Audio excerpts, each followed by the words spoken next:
கொடுக்கல. யார் கையில போலீஸ் இருக்குது? முதல் பாதுகாப்பு 28 கண்டிஷன் போடுறீங்களா இல்லையாப்பா? நீங்க ஒரு மாநாடு நடத்த கூட்டத்துக்கு 28 கண்டிஷன் கேட்டு போடுறாங்களா இல்லையா? எந்த கட்சிக்காவது போட்டாங்களா?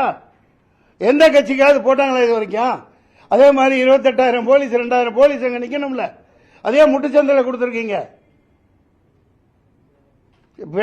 என்ன மாதிரி ஆள் அங்க இருந்திருந்தான்னு வைங்க, அந்த இடத்துல நான் இருந்திருந்தான் நடந்திருக்கிறதே வேற. 99 இப்படித்தான் நான் நின்று தேனியில பயங்கர கலவரத்தை உண்டாக்குனாங்க. ஜீப்பை கவுத்து விட்டாங்க, கரும்பு காட்டுக்கு தீ வச்சுட்டாங்க. இறங்கி குதிச்சு ஓடி போய் ஆளுகளோட ஜீப்பை நிப்பாட்டி வச்சேன், கலெக்டர் ஜீப்பு. அடுத்து அதை அணைக்க சொல்லி சாண்டு விட்டு மைக்க பிடிச்சி ஒரு சத்தம் போட்டேன்.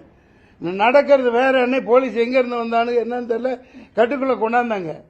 கொஞ்சம் தவறு இருந்தா அந்த விஜயத்தை ஆணையம் போட்டு குழிக்குள்ள வெளியே மூடி சமாப்தம் ஜனகனை பாடியிருப்பாங்க. இது அரசியலா? கேவலமா இல்ல?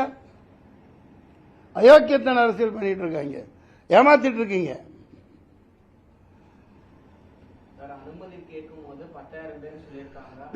என்ன நீ கொச்ச பச்சை குழந்தைத்தனமா 10,000 பேர் அப்படித்தான் சொல்லுவாங்க. 20,000 பேர் சொன்னா உங்களுக்கு பர்மிஷன் கிடையாதுன்றான். போலீஸ் பத்தி தெரியாதா? போலீஸ்காரங்க நல்லவங்க. அவங்க என்ன செய்வாங்க? மேல என்ன ஆர்டரோ என்ன உத்தரவோ அதுபடி அவங்க நடந்துக்குவாங்க. அவ்வளவுதான் அவங்களால முடியும். அனுமதி கேட்கல 10,000 பேர் வருவாங்கன்னு அப்படித்தான் கொடுக்கணும். அவங்க அப்படிதான் நடைமுறை. அவன் 10 பேர் அந்த கூட்டத்துக்கெல்லாம் வரமாட்டாங்க.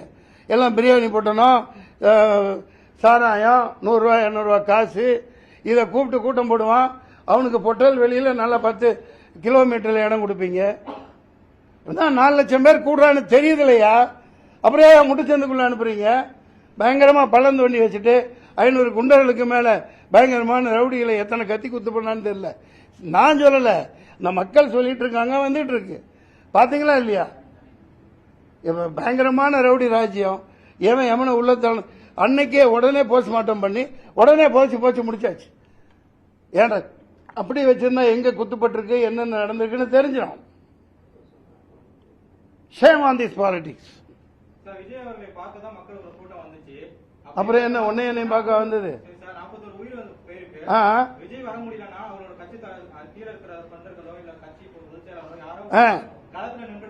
களத்துல இலை துரத்தி விடுறாங்கல்ல, சுத்தி நிக்கிறது யாரு? அவளை போட்டு தள்ள நிக்கல, அவங்க தானே விரட்டி விடுறாங்க. நியூஸ்ல சொல்றாங்களா இல்லையா? கிளம்புங்க கிளம்புங்க, நீங்க நிக்காதீங்க அப்படின்னு பேக் பண்ணி அனுப்பிச்சிட்டு இந்த மாதிரி சம்பந்தம் இல்லாம கேள்வி கேட்கறீங்களே. அவங்க புதிய கட்சி, என்ன மாதிரி ஆள் ஒன்ன மாதிரி ஆள் இருந்திருந்தா அதுக்கு பருப்பு எடுக்க சரியான ஆளை இறக்கி இருப்பாங்க. அந்த மாதிரி ரவுடிகள் உங்கள்கிட்ட இல்ல. அங்க இருந்து என்ன அடி வாங்க சொல்றீங்களா?